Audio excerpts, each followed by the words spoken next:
So, you know, it's like in Karate Kid Part 2 where they all run into the hut. Yep. Right?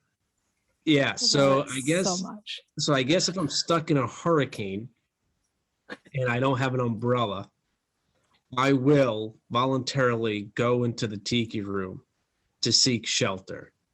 But that's basically about it. Or if I lose a bet. Okay. Ooh. Let's get a move on and get our groove on. Get along, little doggies.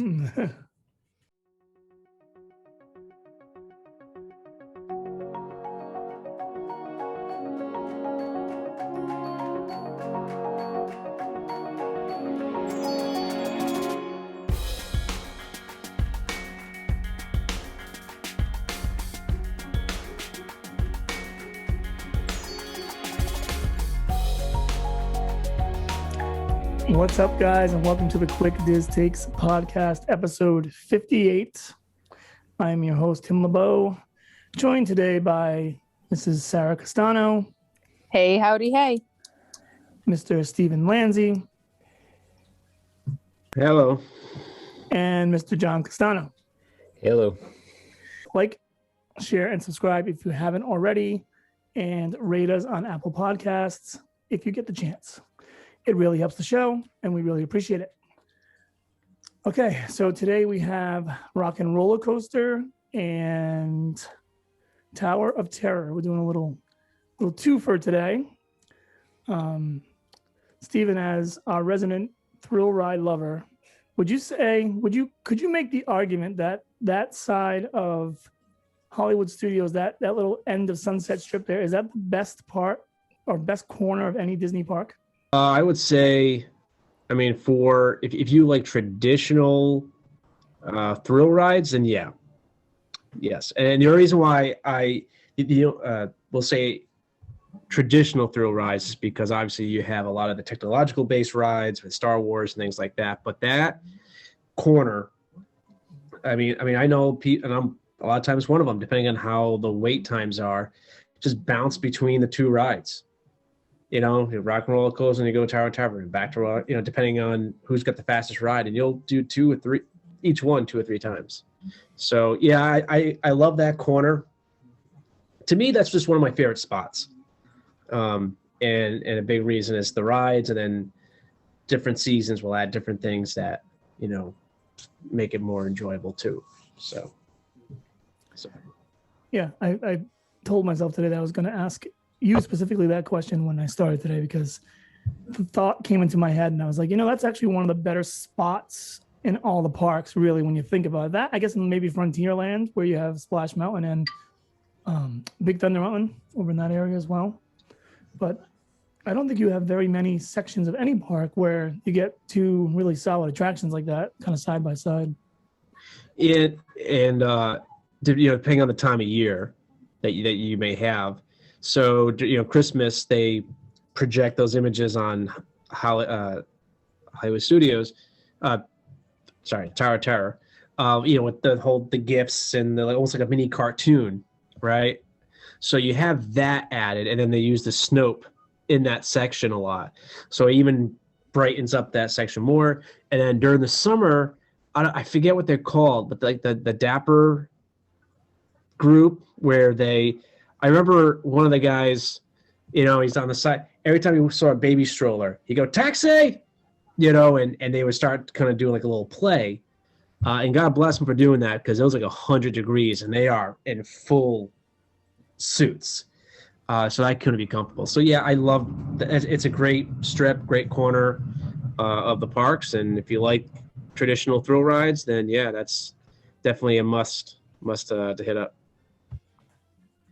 All right, Johnny. So why don't you begin today and let us know what you like and don't like about either of the two rides, and give us your re-theme. We only required, if you guys missed it last week, listeners out there, we only required ourselves to do one of the two rides. So we are only obligated to do one, and that's what we're sticking to. So if you're wondering why we only do one, that is the reason.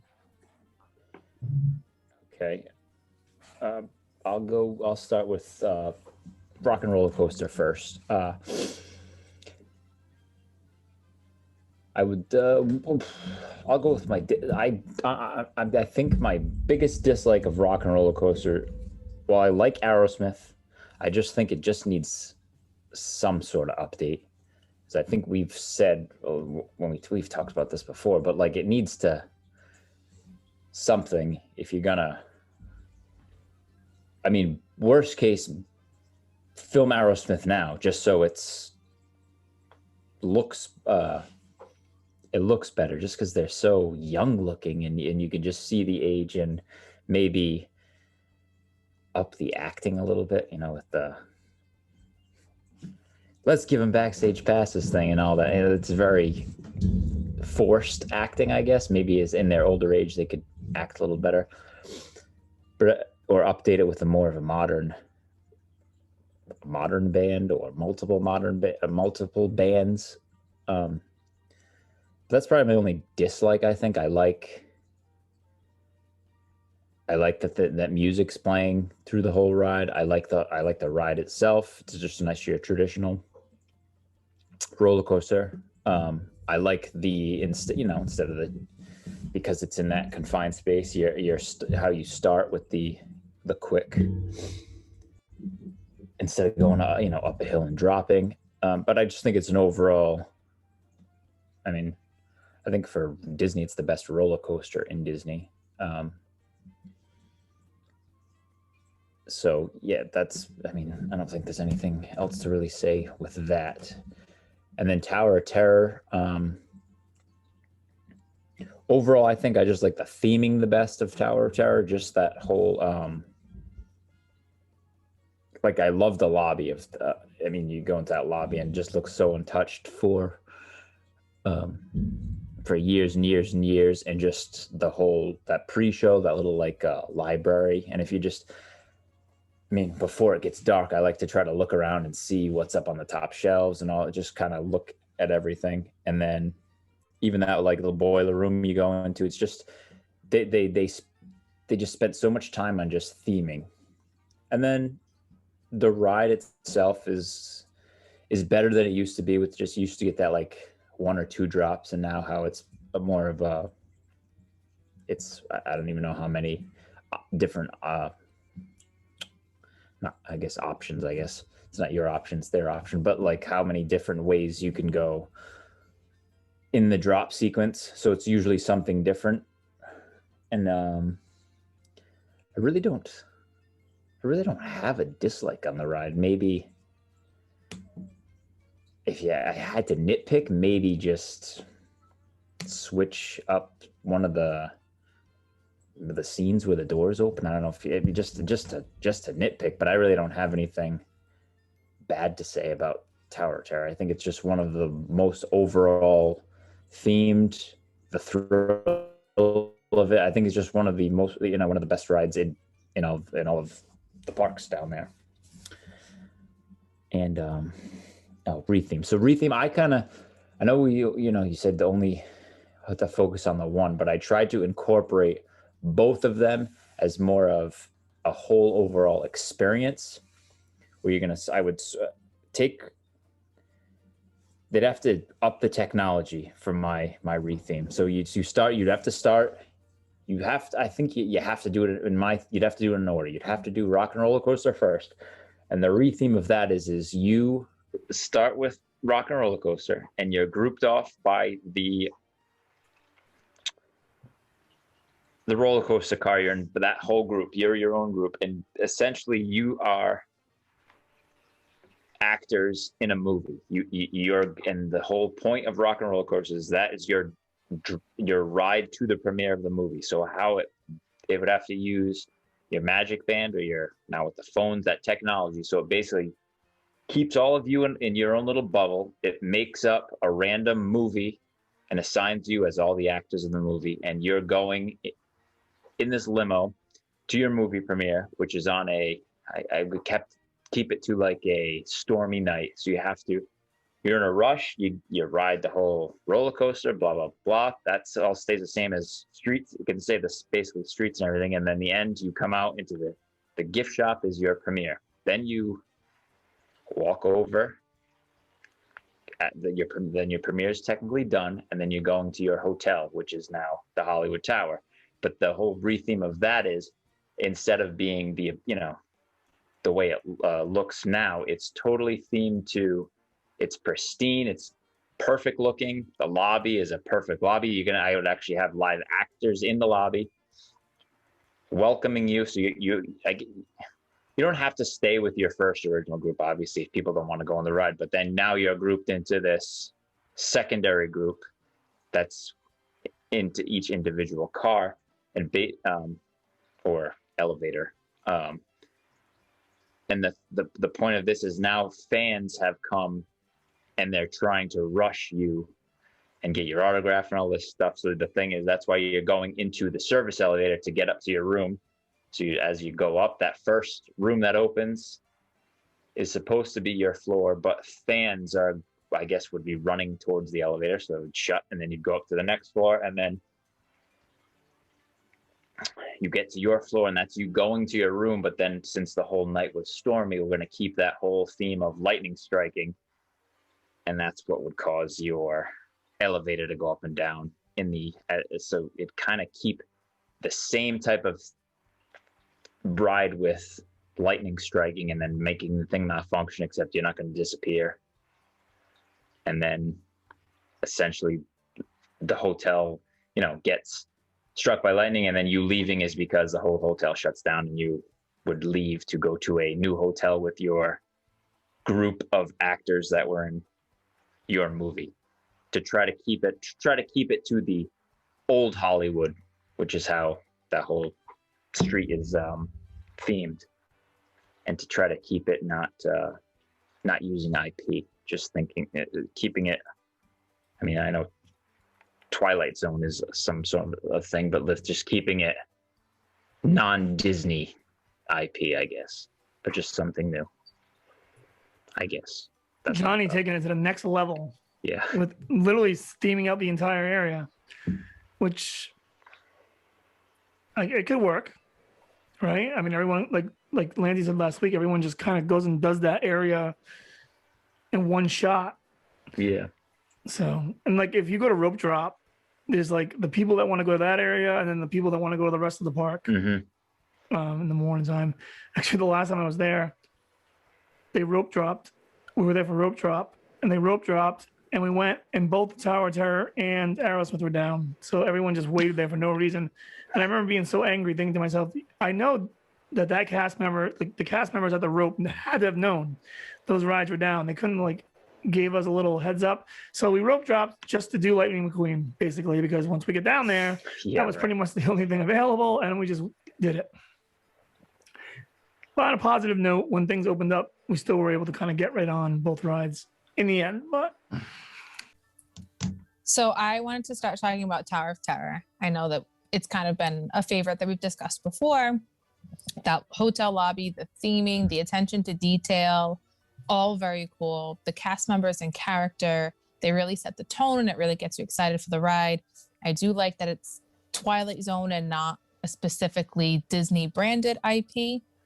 However, if I really had to pick something, it's not even the ride. It's just that I'm old, and sometimes my body does not like that ride, and other times my body's fine with that ride. And I don't know if it's a combination of too many churros or whatever it is, but there are just some days that, as much as I do love that ride, I just can't handle it. And it's not like I have any indication beforehand if it's going to be fine or not.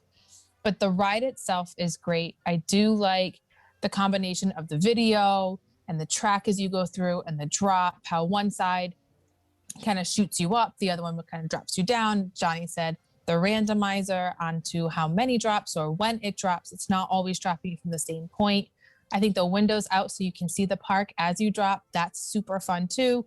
Even if you're outside and you're not on the ride, to kind of be able to see people through those windows is fun. You just sporadically hear screams here and there, and you know you're getting closer to the Tower of Terror. So I do really, really like that ride. Again, I just can never tell if I'm going to be sick after it or not. Rockin' Roller Coaster, I really like that it's Aerosmith music. I like that they haven't changed and switched it out for a boy band or a band of the moment or a one-hit wonder. And I like that they've kept it at Aerosmith. I think Aerosmith is kind of, I mean, they're not the level of the Beatles, but they're a great kind of classic band to keep there. That's fun music, but it's, I won't say timeless, but it's still relevant. It's still, you know, exciting and upbeat and whatever. I do like that first shoot right out the gate. They take your picture right away before you really know what's happening. That black light, dark ride. I do enjoy all of that. I'm not, however, a fan of that pre-show, the video quality, the line, make it a super stretch. That kind of gets me every time. I feel they really could just do with updating that. Maybe even if they don't show the Aerosmith guys now, I don't know if they've had a falling out, whatever. They don't have to show them all now. It could just be managers on the phone. It could be recording booth personnel, whomever it is in there. Since it's really kind of rare that you would catch someone in the studio every single time you go on the ride. Even if they did mix up those, so they had a snippet of Steven Tyler walking in or someone, you know, just randomize it. I don't care. That pre-show video needs to be updated. I do think it's cool walking through the queue once you get into, I forget the name of the record company that they work for, but all the stuff on the walls, they do have newer people on those posters as you're walking through. The awards that they have on display, that stuff's really cool. Thank you, G-Force Records, which makes sense with the ride, duh, Sarah. I lost my train of thought, but yeah, it's cool. It's stuff to look at. It's entertaining while you're there. It's relevant to the ride. It is something to kind of look forward to once you make it inside. The queue itself, while you're outside, a good portion of it is covered, again, with social distancing right now for COVID. The line does extend past the covering. So that part's kind of stinky. Well, maybe not physically stinky, but that part does stink if it's really hot outside or that sun's kind of bearing down. You have fans going. I think they had misters at one point. I'm sure that would be shut down with COVID. But the queue itself isn't terrible. The outdoor part isn't fun to look at or entertaining per se, but they do have the music pumping. They do have shade, which is appreciated when you're waiting in like essentially a blacktop for quite some time. So as for a retheme, I didn't retheme the whole park area. I did have ideas for both. I kind of ultimately went with Aerosmith since we have talked a couple times about updating it and what we could do with that area. And since McQueen is over there, I did have the idea about a Cars roller coaster where Lightning McQueen is racing. And since there have been a few different Cars movies, I was thinking that could be a randomizer as well, that you are racing up against either Sally or the Dynaco car from the first one. From the second one, it could be Cruise. It could be one of those next gen cars, or it could be any of the world racers from the second movie. So there's a variety that you could do. You're not always racing the same car. You know, it's that kind of virtual race where you'd see them kind of at screens when you load into McQueen. You see who you're racing. They're kind of revving at the start line, and then you're off with a flash. It would kind of stick with the indoor. You could be racing at night like they do in the third Cars. So you do have options. I was also thinking possibly Candy Rush from Wreck-It Ralph. Vanellope goes, and you could turn it into a Candy Rush, but I was thinking they do have McQueen things there. Sugar Rush. Sugar Rush, sorry. What'd I say, Candy Crush? Candy Rush. I'm a hot mess. It's fine. Sorry. It's Easter. I've had a bit too much candy myself. But I did kind of have the idea if we could retheme Tower of Terror to make it Toy Story drop, since there are Toy Story places within the park, even though it's not in Toy Story Land. I was thinking the idea behind it would be that you're on a mission from Woody. We're rescuing either a toy that's been forgotten outside or dropped as Andy or Molly get out of the car. And you, along with the toy soldiers and the barrel of monkeys, are sent on this mission out the window of Andy's bedroom to retrieve the missing toy. And somehow, you know, Slinky Dog stretches a little too far, and that's where the drop comes from. But at the end of the mission, you're able to successfully retrieve the toy back into Andy's bedroom. So the elevator would actually bring you back to the top, where you would then take stairs down, many, many flights of stairs, just like you would at Pandora. So I did kind of have options for both, but I kind of stuck a little more thought behind Rock and Roller Coaster. And they had some pretty sweet soundtracks too. So I wouldn't mind listening to any of that during the ride. I like the idea of the Toy Story being in the Tower of Terror because I'm laughing in my head thinking about the idea of like that being a ride geared towards children, I guess. It's like, let's go on Toy Story Drop, and I'm automatically thinking of like maybe remember those like old school amusement park rides you see where the parachutes go up and they drop slowly out. Yes. And that's what I think when I hear like Toy Story Drop. I'm waiting to see like little green soldiers or something being themed, not this huge tower. The more I think about that name Toy Story Drop, I feel like that is the name of an actual Candy Crush-esque game that Disney put out. I think I got pop sockets with that logo on it for the boys one year on one of our trips. So we may not, I mean, they already own the rights to it. So may be able to use that after all. I like it. So, all right. So Rock and Roller Coaster. Anything I don't like about it is, I mean, I don't mind the show, right? First, I mean, I love all the music stuff, right, that you go through, you know, with all the instruments and everything. But this ride gets backed up. It's constantly getting backed up. And I feel like, you know, maybe if that little show was a little faster, like, you know, if you cut it by a little, you know, a few seconds, maybe you can start getting more people through and move that line a little bit. It definitely looks dated. I mean, to be fair, I mean, if you're Steven Tyler, I'd rather keep the video of me 20 years younger too. And then that's not a shot at Steven Tyler. I mean, that me personally, I mean, if I had a video of me 20 years ago with hair, you know, I'd probably want to keep that up there rather than refilm it and get baldy. So I was and I love the roller coaster. I mean, it was probably the first roller coaster I've ever been on that actually did that beginning, that had that just 3, 2, 1, you know, beep, and see, you're off to the races. First roller coaster I've ever been on that did that. And so I absolutely love that ride. I have to go on it every time I'm there. Selfishly, I wish there was like an extra, just like 10 seconds. I just feel like it ends just a little too soon. Like I wish there was one more thing, one more twist, one more up and down. I don't know, just something, just like a little 10-second, little extra. That's what I would. As far as Tower of Terror, I love that lobby. Every time I look at that lobby, I see something different. I don't know if they add to it or if it's literally the same as it's been for 20 years, but every time I go in there, I'll be like, oh my God, there's a cigar in the ashtray. Like there's like a half smoked, you know, cigar. Or I didn't see that hat before. Or there's a suitcase, like, you know, every time I'm in there, I see something different. The attention to detail is really amazing. And, you know, and I like that it's not cartoony. I mean, I'll say probably in a similar way of like Haunted Mansion. You know, it's not a ride based on Cinderella. You know, it's something that Disney created. It's very unique. They tied it into Twilight Zone.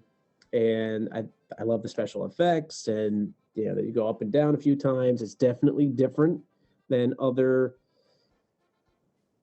free falls, you know, and I like that. I like that it's very unique. I grew up Rocky Point here in Ireland, so you know the free fall was just one drop, you glide down, and that's it. The fact that this kind of goes up and down, I think it's really cool. So as far as reef themes, I've been going back and forth on this, and I try to come up with I know I'm supposed to just kind of pick one, but I try to come up with something up for both rides. When it comes to Rock and Roller Coaster, I did think of Cars, just because they kind of made sense, you know, with the ride. I also think they could maybe do more of an ode to rock and roll. If you're not gonna make it tied into a movie, you can expand beyond Aerosmith. Maybe as you're going through the ride, there's like Buddy Holly, there's the Big Bopper, and there's the Beatles, and there's Elvis, and maybe you can get one or two songs from each artist, and you never know which one you're going to get. It can be a little bit more of an ode to rock and roll. So I think you could do something like that. For Tower of Terror, I came up with like an idea of maybe tying it into Haunted Mansion, to that kind of a theme. And then I was kind of thinking of, all right, well, we've mentioned the fact that like villains don't really have a ride.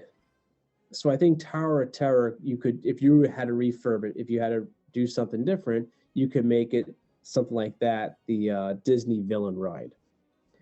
And I don't know, I mean, maybe Mickey saves you at the end or something, but something like that. I mean, other than that, I like the fact that those two rides are not connected to a Disney movie. I like that's not Snow White. I like that's not Toy Story. I mean, I understand that in Disneyland, they refurbished Tower of Terror as the Avengers. I mean, Guardians of the Galaxy. And look, I love Guardians. I love Marvel. I love, I just feel like I like the rides that are based on movies, don't get me wrong. But I also truly appreciate those that are just their creation, their imagination. They came up and said, let's make a tower that just keeps dropping, and we'll base it on this hotel that never existed for the 1920s. So, because it was a star in its own right. Just want to point that out. And I think we all agree that this is the park where the IPs belong, but I agree. I appreciate every original idea, original concept. And I feel like there's so much more to appreciate and enjoy in those than those are the ones that are based in movies. Yeah, that's why I said you can maybe tie it into the Haunted Mansion, maybe. Yeah. Don't get me wrong, I don't exactly know how, but just to keep it that IP style. So you kind of stole my thunder a little bit on the Rock and Roller Coaster, because I was thinking along the same lines. I think the problem you have when you theme that ride to a band is you're pretty much putting a short shelf life on the ride, despite the fact that they didn't care this time. But it's funny too, because when they themed it to Aerosmith, not that they weren't relevant at the time, but they were already like in the point in their career where they were like they weren't at the peak of their career. Let's put it that way. Okay, so now 20 years later, or more, 22 years later, I guess, they're really not at the peak of their career, or even have a career anymore, really. Steven Tyler, I think they're like a solo country album, the last I heard of him. So you're really putting I think with any band, a short shelf life, because bands kind of follow specific generations, and after 5 to 10 years pass, even if a band's still popular, they're usually popular with their age group versus the younger group, if you kind of know what I'm saying. So you're just risking it getting old and stale, and which it has. And let's face it, the ride survives on the fact that it's a roller coaster that's good, it's in the dark and it is good, which is what I like about it. I like the launch element of it. I liked that when they did theme it, the original idea was they did put a good effort in. There's no way around that. I do think, like I said, though, and like you said, Lancey, and I'm agreeing with, is my retheme when that was going to be, let's make it more like an ode to music, or maybe a Masked Singer style kind of ride, where at the beginning there's like 20 different random contestants you could get, and that person at the beginning, and they give you a couple of clues, and then you listen to them sing while you're on the ride, and then at the end, it can be like interactive. Then at the end, you get to find out if you were right or not when you guess who it was, or something along those lines. Keep it relevant. That way, then they can just change music in and out of it too. Every X amount of years, a month, or whatever they chose to do. What I don't like about that ride, you also mentioned, which is it's just short. It's got a really short duration. It's too short, really. It's very quick, and you're always going to wait. It seems like it's kind of like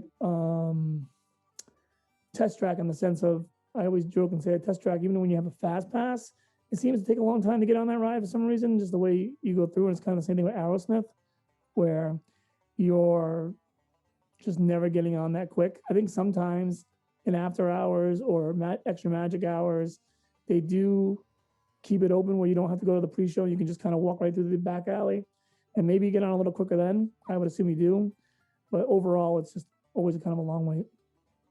Tower of Terror, I love everything about it. It's a 10 out of 10 to me.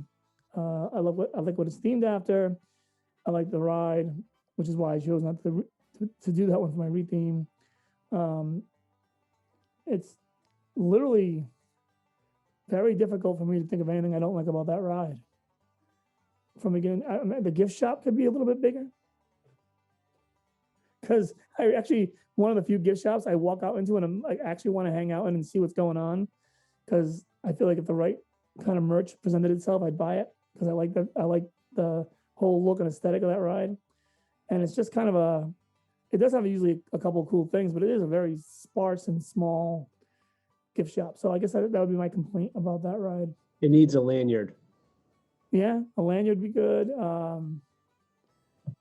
I do like they sell the hats, and I've been so close many times to buying it. And they usually get yourself a popcorn bucket.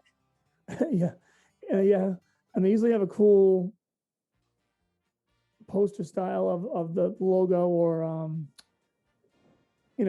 something to hang on your wall, depending on what style it happens to be in at the time, whether it's wood or sometimes it's a metal piece or really kind of like tinny piece, whatever you want to call it. But they've had those, and those always look nice. And I've come close to buying those as well.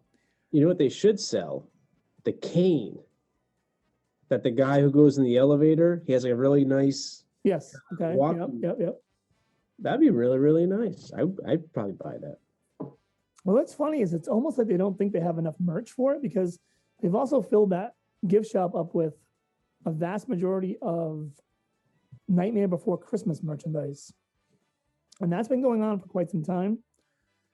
And then, and that's on the right side when you walk out. And if you go onto the left corner there, they sell a lot of the art, which is mostly also, it's mostly Disney IPs in general, I guess. A lot of Nightmare Before Christmas, kind of like gothy style renderings of Disney classics too in there, which is cool, but it just seems weird that's in that particular gift shop.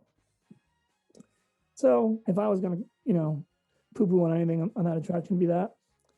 So I wouldn't retheme that, and I would retheme Aerosmith to, I don't want to say the Masked Singer, because I feel like I wouldn't be happy with myself as an Imagineer if that's what I came up with. Something where you could, hey, you know what? This is what I'll do. This is going to mean nothing to most of our listeners, but it means something to me. And I think Lanzi will appreciate it too. And I'm not sure about you, Johnny and Sarah, because I don't know if they remember this, but Lanzi keeps bringing up Rocky Point. I will call it the Musical Express, because that was an awesome ride they had in Rocky Point.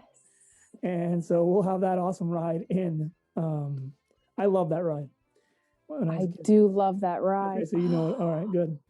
Yeah, and that was a cool ride. That's all it did, right? It was an ode to music. And you don't know what the DJ would play.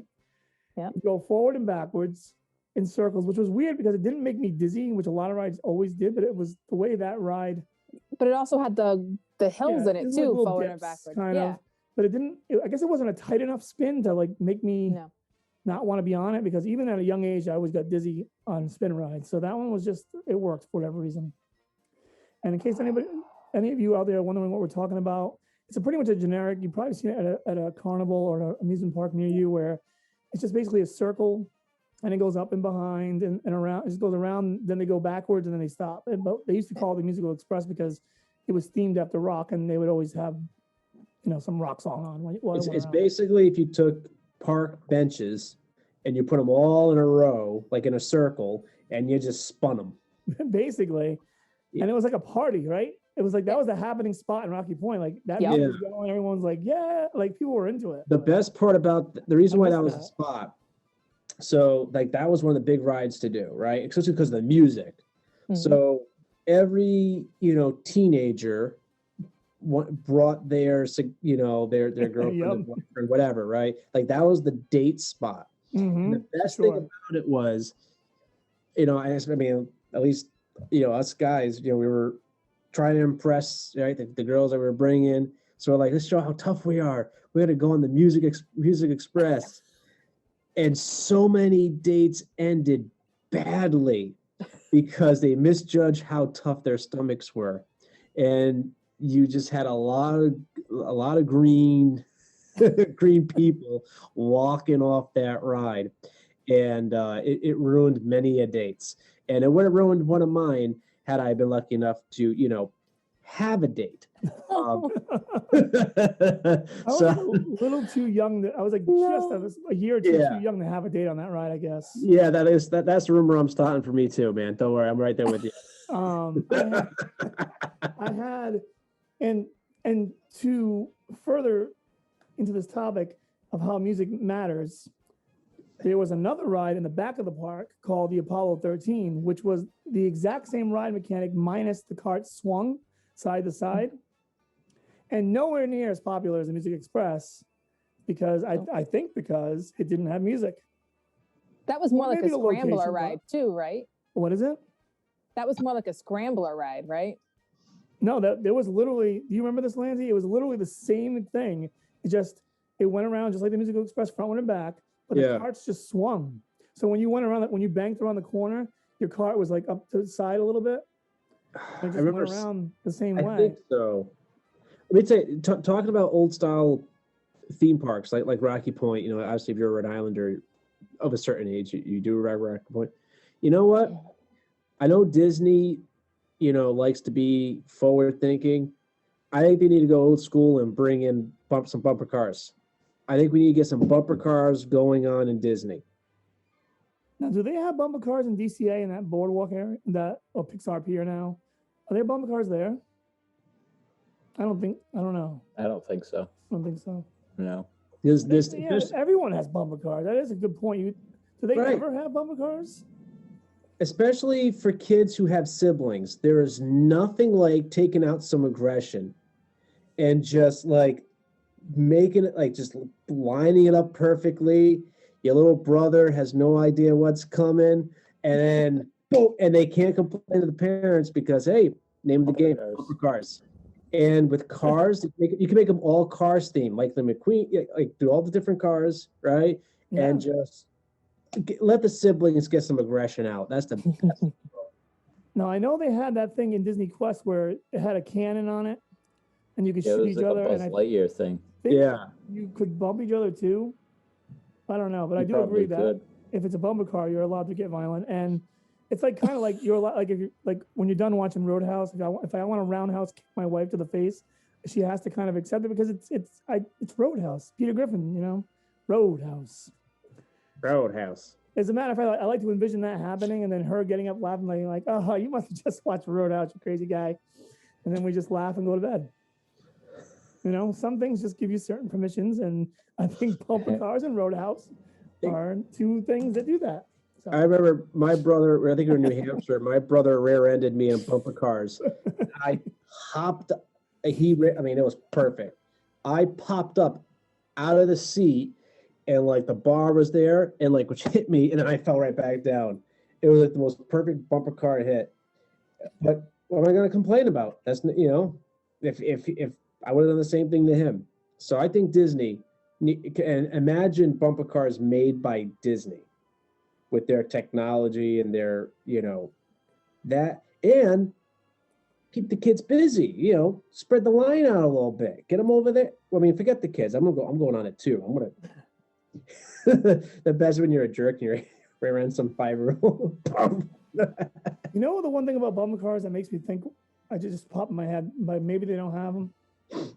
Because do you remember this as a kid? This feeling? Didn't it feel like it took forever to get on the bumper cars though? Because like they put the people in, and maybe there was, I don't know, 16 at most on those old, I don't even know. That might be even too high. I have no idea. And then they'd let you run for a good minute or two. And then they had to get everybody off, the next 16 kids on. And who wants to be the kid that doubles up? Because I want to drive my own car, right? Yeah. And so you don't do that. And then they go, and if you're like, and Rocky Point used to always have, at least in my memory, a long line to get on the bumper cars.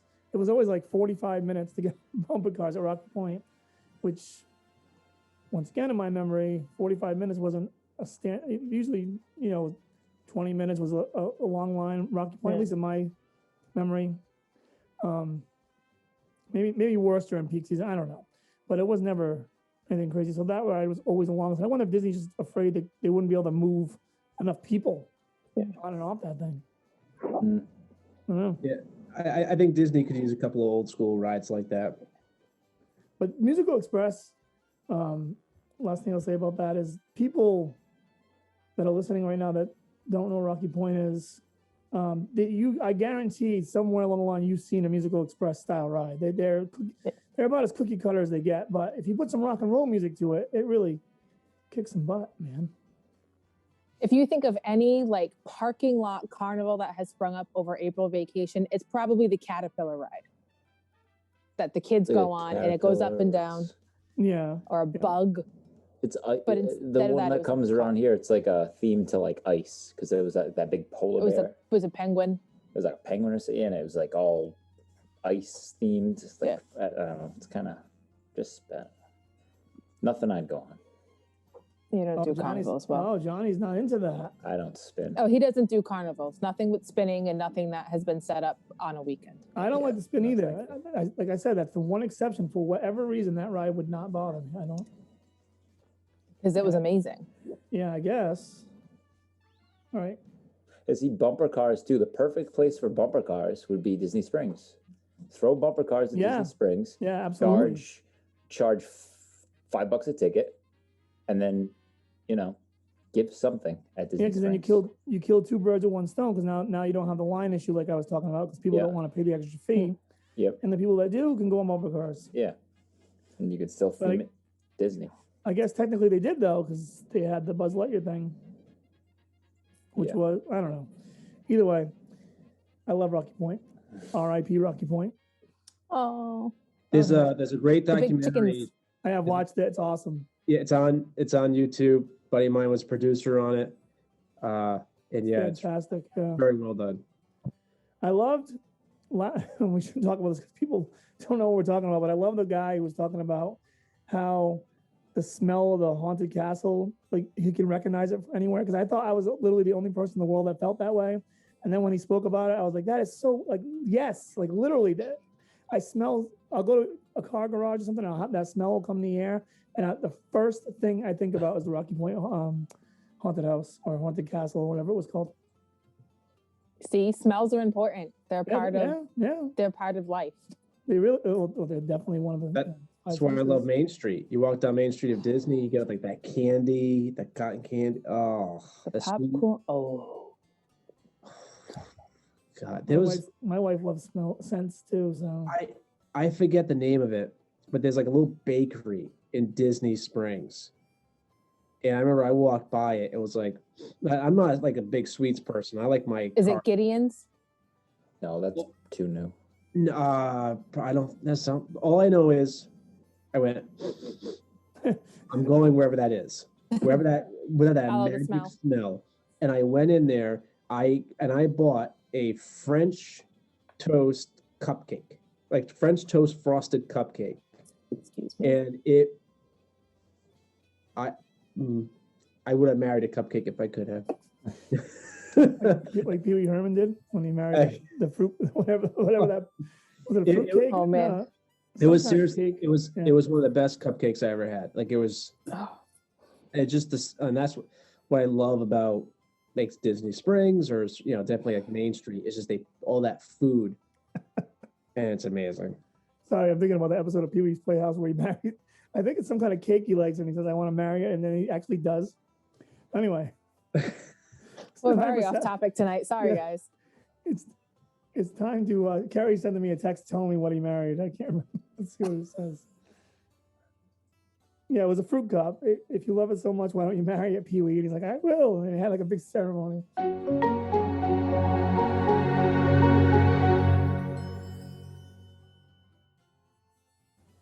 Time for Sarah's favorite part of the show. Me trying to spin the wheel and actually show people what it is. I'm doing a good job tonight. I'm gonna angle it. Frozen versus Dinosaur. I think I'm just gonna I would say Dinosaur, because I feel Frozen was just too much of a cheaper re-theme, and they just kind of, I don't think they put so much thought into Frozen. They just kind of left. I mean, not that you could do much with the whole layout of it, but it was just kind of a quick rehash of like the movie. Nothing really. Well, does it take place? Does it supposed to take place after the movie? I don't remember. It's supposed to take place. Yeah, it's supposed to take place after the movie, but it's really nothing like really in canon. It's just maybe if they went into an excuse to get the songs in there, I guess. Yeah. So at least like Dinosaur, while it needs to be updated, I think as an original idea, it's a better ride, and it's at least you get the more. You get the more of a thrill, and the whole like the scary factor of. I mean, if you've been on it enough, you know it's coming. But if you go on it with somebody who's never been on it, it's fun to go on with them or little kids or So I think I just go with Dinosaur. Just I think Frozen, they just took the popularity of the movie, threw it somewhere where like it fit perfectly, fit in that perfect part of, Norway, just throw it there and get it out quick and not like, I guess, think of an overall story for the ride better. Yeah. I just think Dinosaurs as a storytelling thing, it's more fun. Yeah, I'm with you. I'll put myself second in the rotation this week. I'm not, and I won't take long. I just continuously think Dinosaur is underrated. Now, obviously, some years have gone by, but I think maybe even Landy had spoken on this a couple of times. But it's really well done, and I don't think people give it the credit it deserves. It's probably because like where it is, maybe. It's kind of tucked away in a part of a park that no one really likes to go in. And the only reason why they even go there is because of Dinosaur. And it's just well done. And I feel like if they really wanted to go forward with it, it wouldn't take much of a refurb to continue to make it relevant. It still is relevant in a way, in most ways, but probably a new pre-show and, a little bit of sprucing up inside, and you get another 10, 20 years out of that thing. I just don't see a problem with it. I guess some people don't like it, maybe. I don't know. But then again, when I watch YouTube videos, I feel like it makes everyone's list of top 10 rides in Disney World, and sometimes even high up. So for me, I just think it should never go anywhere, for at least anywhere in the near future. And Frozen, I like, but I just think Frozen is such a phenomenon, and in itself, it should have got its own ride from scratch, and not this reskin that it got. And it did exactly what I just said earlier when I was trying to explain to Johnny. It's not a continuation of the story. It takes place past the story, but it's not really canon. It's just, we're gonna go see Elsa, so that gives us an excuse to see Kristoff and Anna and the trolls and Olaf and Elsa, and everyone's gonna sing one of the signature songs. and some of them even sing songs that they didn't sing in the movie, but were in the movie, but they didn't sing originally. It's fine. Don't get me wrong, but I don't know. I just think, like Mickey and Minnie's, for example, like Frozen should have got a nice. Well, that was a reskin too, but they should have got a nice big show building like that. Nice, good size ride, done from scratch. Adding a little bit to the story or something. I don't know. I can't vote for Frozen in this scenario. So, Dinosaur it is for me.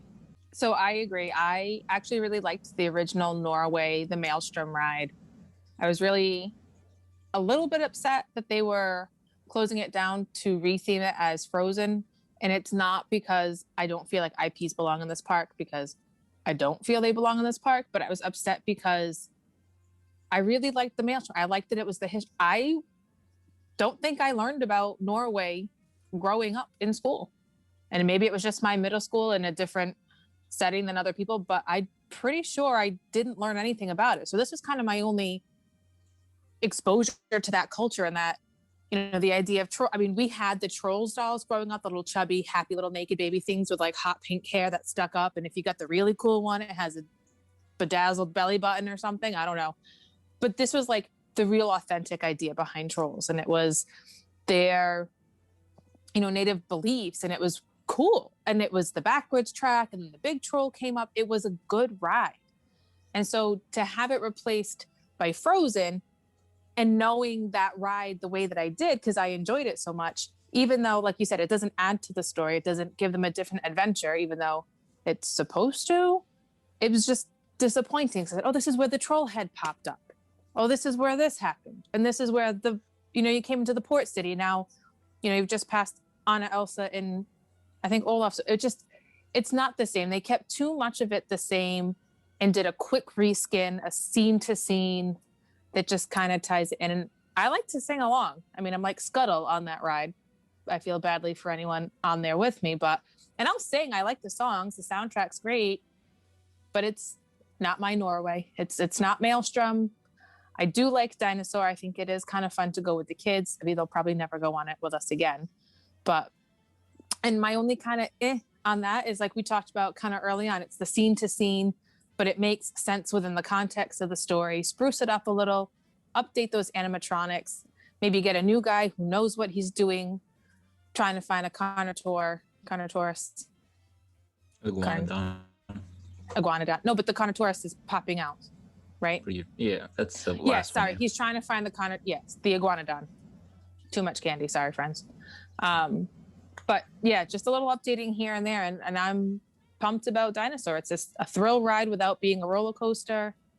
It's kind of intended to be a little bit scary, which is not the usual Disney go-to. And it's not a terrible wait. It's a good ride. I feel like we do it frequently, and it's just Dinosaur has my vote. So I absolutely love Dinosaur. I love the ride. I think the detail to the animatronics is amazing. I think they get 3 really good spots where you're, if you're a first timer on it, that really kind of gets you. That last one is awesome, where it does what I wish the Yeti would do on Everest, right? That last one where the wind's kind of blowing in your face and the dinosaur really comes forward. I wish the Yeti would do that and Everest. I think I said it before, where I think Dinosaur's like it's a ride that I would not want to get locked in overnight. It's just they did such a great job, and there's no movie theme to it, which is amazing. It's just dinosaurs in their natural habitat. Is there a movie Actually, there is the dinosaur movie is tied. It is tied into Really? Yeah. Okay. But that movie was such a blah that no one even knows that. So Yeah. When Well, it's it not opened, it cartoon. wasn't, and then they tied it in. Let's put it that way. What I like is that they show dinosaurs as best as obviously we can do. And the animatronics really are good. Maybe a couple of them can be updated, but it's a great ride. It legit is one of my favorites. The only thing I would like to see is the beginning like while you're in line and you're inside and like Bill Nye talks and everything, that can be spruced up. I want to hear more facts. Like I want more science. So whether you do this on big TV screens or whatever, but I want more learning. I want maybe more artifact, more fossil, even if the fossils are fake, I don't care, but like more, this is what happened. This is history. This is science. So I would love that, more of that. Yeah, Frozen, I mean, I'm still, the fact that it's, in Epcot, I mean, it's still, sorry, Epcot, you learn. I mean, let me even if they did it outside of the, around the world, the World Showcase, fine. I mean, I could swallow it. I still think it should be in Hollywood Studios because, it's a movie. But the fact that you can't learn about Norway anymore because Frozen was that bothers me. It still bothers me. I want to learn about these countries. I mean, even kids could learn at least a few things about it. So I'm still mad that they got rid of Maelstrom. So Frozen, for me, never really had that much of a chance. It would really have to run up against something I really dislike. So Dinosaur, all the way, awesome ride. It really is top 5, maybe top 3. Wow, top 3. I like that's. I said maybe. Again, I gotta really think about it, but definitely top 5. I was gonna say, but once again, like I mentioned earlier, I've seen multiple YouTubers and things like that put that ride in their top 5. It's weird how it doesn't get talked about as much, but people love it. It's. And the best part is because of Avatar. I mean, you can. Let me tell you, if you go to Animal Kingdom in the morning, you can go Dinosaur and Everest really to your heart's delight until about 10 a.m.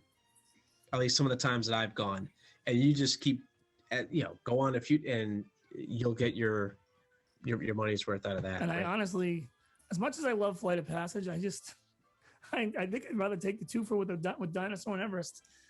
Now that I've experienced it, Flight of Passage enough times to get it out of my system. And if I could get lucky enough to get a fast pass with that, then I'll do it. With last trip, for example, last year when I was with Johnny and Sarah, I didn't even bother going on Flight of Passage. Yep, that's right. Said it on here. Didn't do it. Could have done it and didn't do it because I just didn't feel like it. I don't know. Something about I like it. I want to reiterate that, but something about the nature of simulator rides that just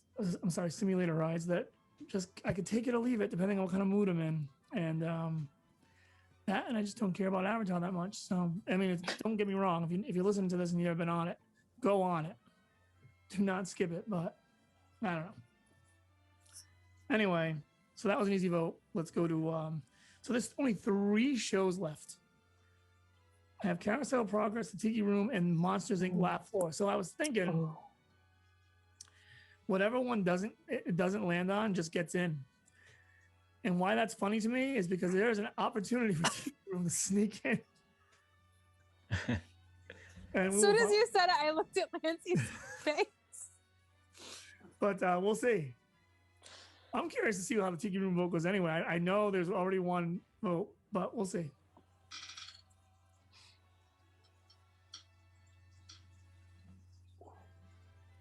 Monsters Inc.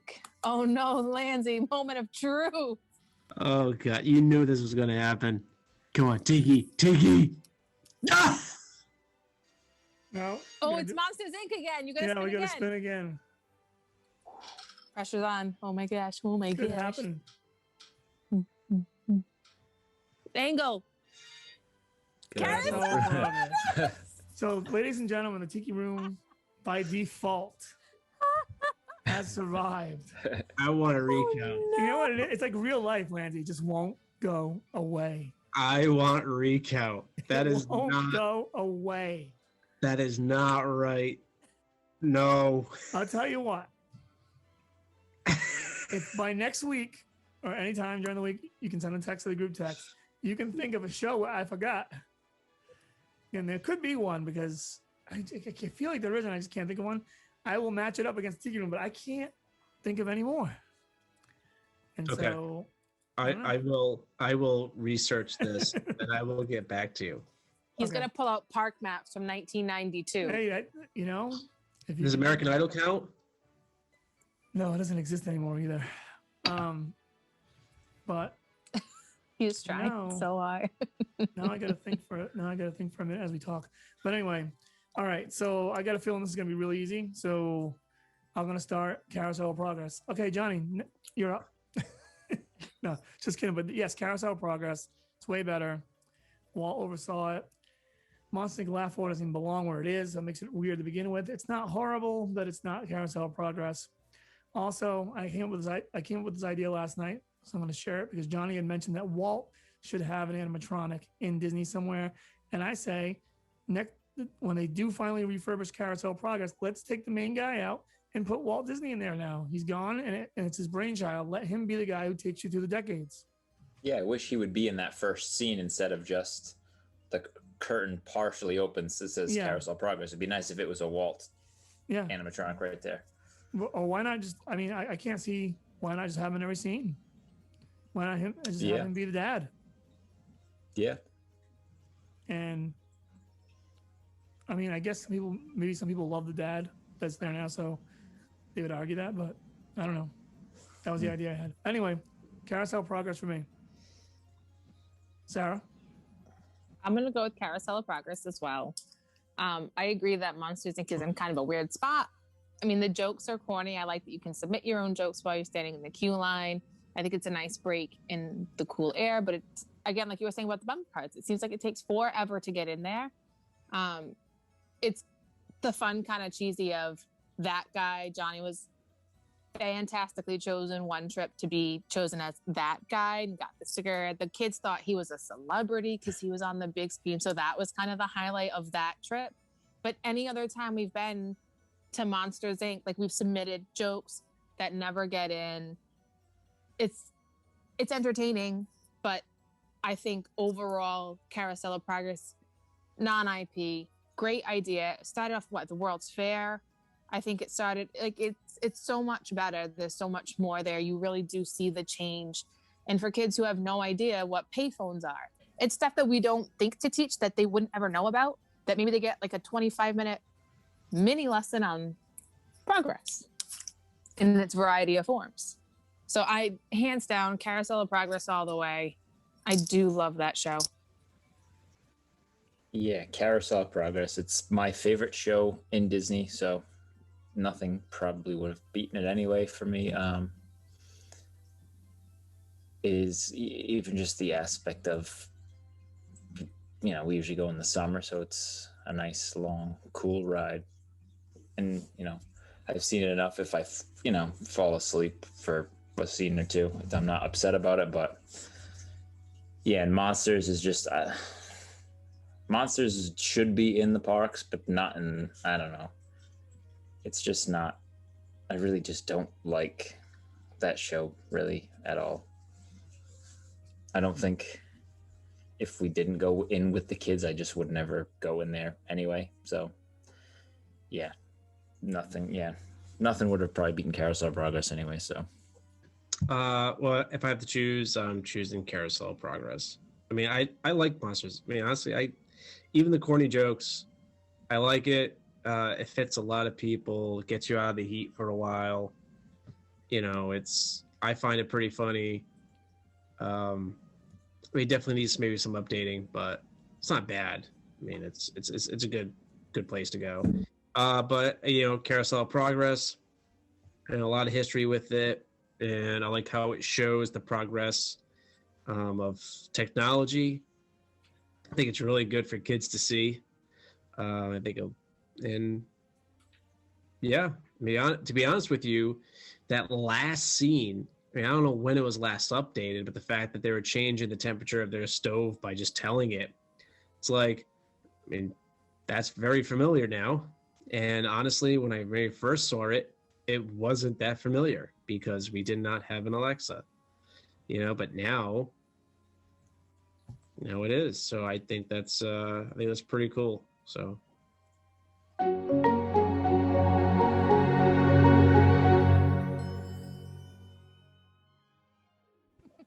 Okay, so on to Ms. Sandra Bullock in a Disney theme park.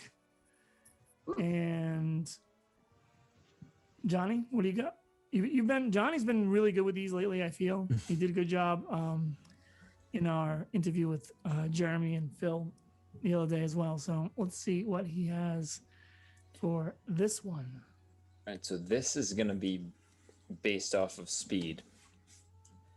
So you're going to get this technology needs to improve. So it's going to be, there has to be when they have self-driving buses. So this is going to be the buses that pick you up from your resort and bring you to a park. But the windows are all going to be blacked out, so there's going to be one speed bus for each park. So whatever park you're waiting for. So it's all a matter of chance. But all the windows are going to be blacked out, so you're not going to know when you're going to get the speed bus.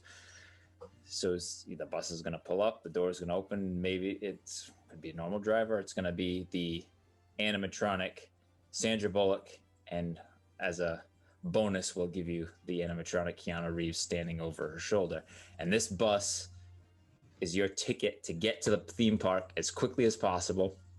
You don't drop below 55, and you just get on the bus and you get to your theme park. So as you're waiting for rope drop and you're lucky enough to get this bus, boom, you get on the bus, shoot to your park. You're there before everybody.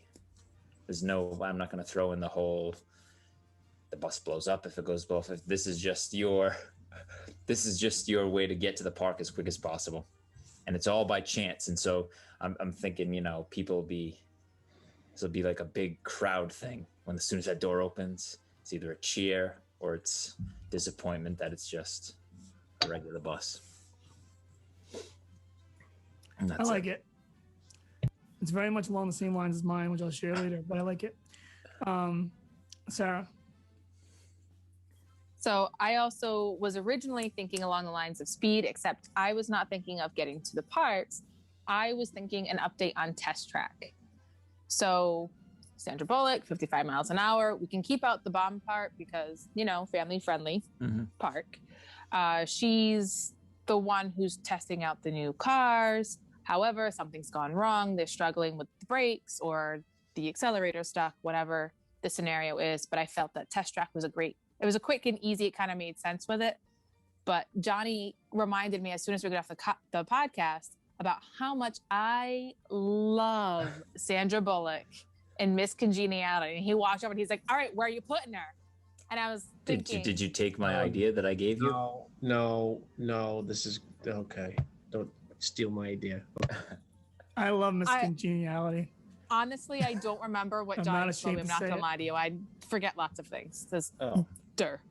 But I was thinking, put her, and Lancey, I love you very much. I hope I'm not stealing your thing.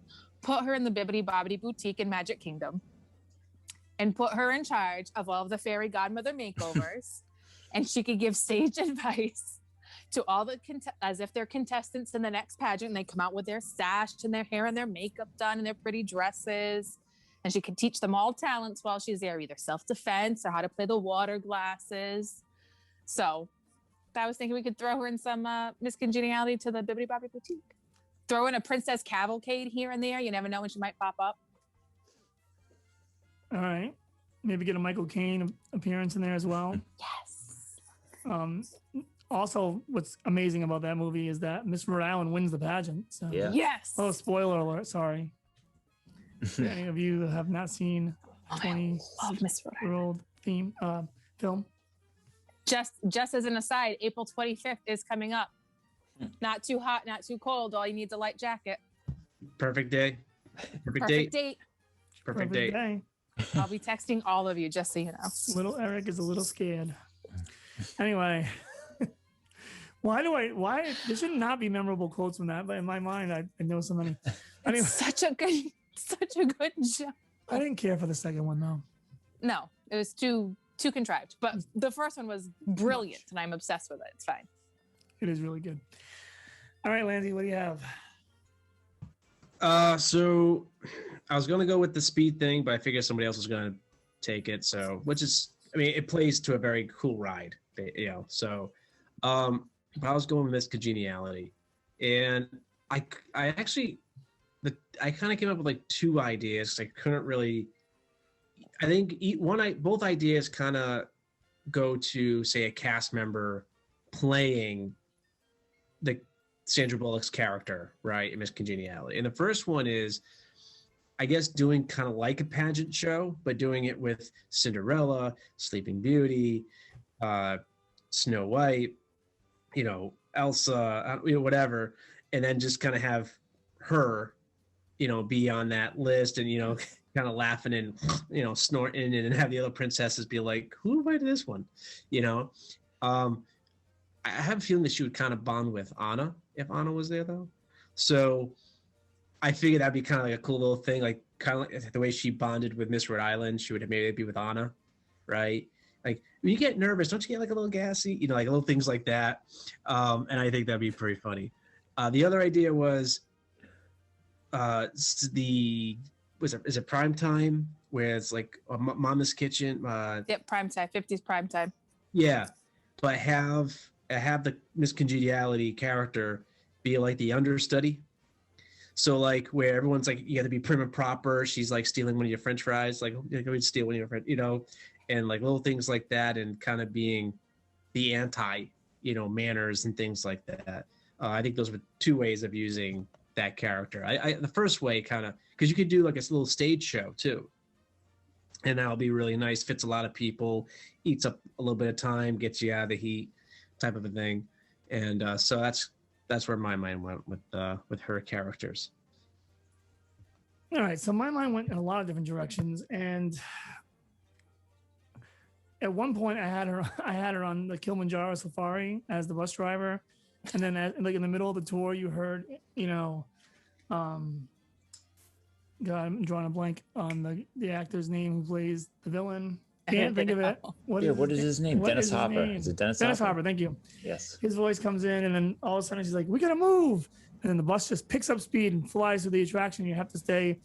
I mean, it's gonna be a fake 55 miles an hour, obviously, because it's animals.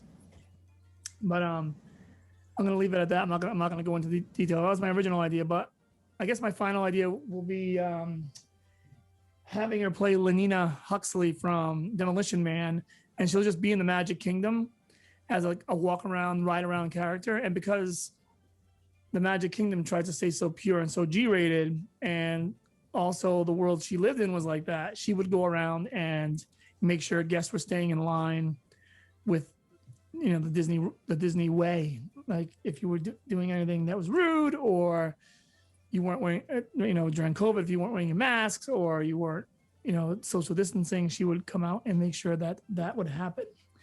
And we would also have to put a Taco Bell in the park, because that was the only restaurant that existed in Demolition Man, if you're not familiar with the movie, because it won the fast food wars. And so, yeah. All right, that's all we have for this week. We will see you guys next week, and have a good week. What's up, guys? We experienced a little bit of technical difficulties there at the end of the podcast, so I apologize for the abrupt ending. Please like, share, subscribe, and review us on Apple Podcast. It really helps the show, and we look forward to talking to you next week when we have Meryl Streep going in the Disney parks, and we discuss Soarin'. Thanks again for listening, and have a good week.